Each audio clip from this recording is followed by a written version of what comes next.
One of the things about Changing Futures is that that it is a genuine collaboration between housing, social care, mental health, physical health, primary care and so on. So we've managed to lift people off the street, get them into housing, and being able to build a team around that person. And I do think that's helped them stay off the street. I'm not saying we've got this finished, it's done, it's not. It's job started.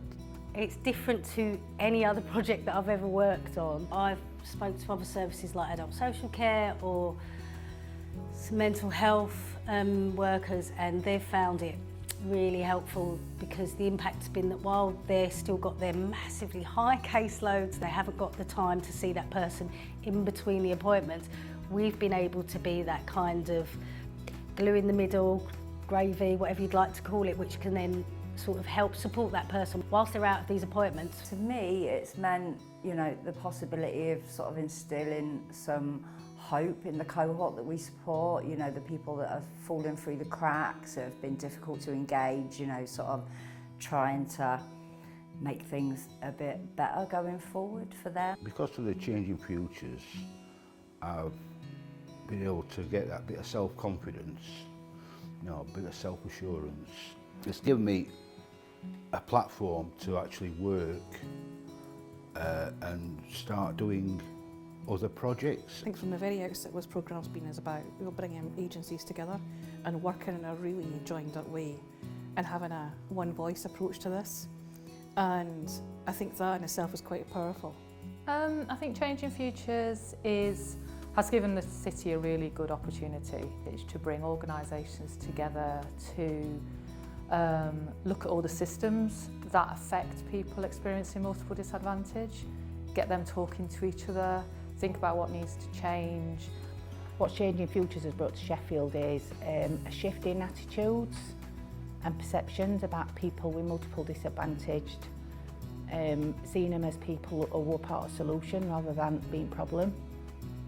It's the culture of the programme, I think, that's made biggest impact. Whilst it's subtle, it has made a bigger impact, and I think that's what Sheffield's needed, a bit of a shift in culture and putting people, we've, to a certain degree, put people at heart of decision making, and I like to think we've involved them to a really good degree. Changing Futures has enabled lots of conversations for me to be involved in with people that previously, despite me being involved in research for a lot of years now, but we've never been speaking to so many people, having so many conversations with so many key, pivotal people. It means a lot to me. It means like our voices can be heard. There's somewhere in society for ex-users and to grow in ourselves and better ourselves.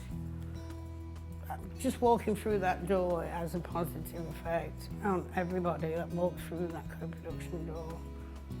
I think it does. I was a volunteer for around 18 months altogether, and it got me into paid employment, so that's been good, been a leg up for me when I didn't think I'd ever be able to get a proper job because of my criminal background. I guess before Changing Futures there wasn't that much of an awareness around the value that lived experience brings to the table. It really does feel like there's been a shift in that regard. The standout thing for me, I would say, over the last couple of years has been the success of the co-production work. Working with our co-production associates has really made me personally think about how I think about things, how I work with individuals and therefore organisations. Now, I think the Changing Futures programme would tell me, hang on, wait a minute, why aren't we jointly commissioning our response to all of these people, so physical health, primary care, mental health, substance use, and housing and social care. There should be a joint commissioning approach that would make it easy for us to build these teams around people. The issue about tackling inequalities is talked about quite a lot, but it's often talked about quite a theoretical level. And for me, what this is about a programme that actually has put people very much at the heart of it and put people's voices and lived experience is core to how we make the changes. I think that many voices, many people it means a ground system leadership, because it becomes not just about one or two people, it becomes about a movement, it becomes about ownership across the city. The Changing Futures programme means to me the start of a conversation about inclusion and with people with lived experience, which is going to be necessary moving forwards if we're going to create systems and services that have positive impacts on people experiencing disadvantage. We need to systemise the involvement of people with lived experience, so that means really building it in properly and thoroughly, both into planning, future provision, but also how we review what we're doing as business as usual, because there's always a danger when funding streams end that we go back to how we were before, and so that would be a failure in my eyes.